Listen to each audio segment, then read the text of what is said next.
అయ్యో అక్క, ఏమీ లేదు. మా ఫ్రెండ్స్ అందరూ ఫొటోస్ దిగుతున్నారైతే ఒక చీర ఇయ్యవే, నేను చీర కట్టుకొని ఫొటోస్ దిగుదామని అనుకుంటున్నాను.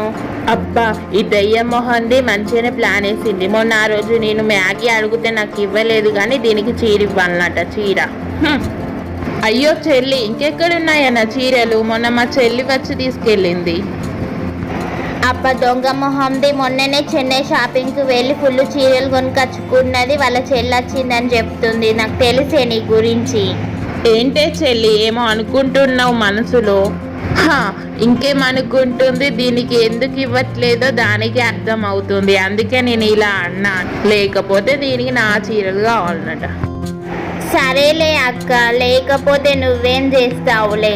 సరేలే అక్క, నేను వెళ్ళి వస్తాను. అలాగే చెల్లి, నాకు చాలా పని ఉంది, నేను వెళ్తున్నాను.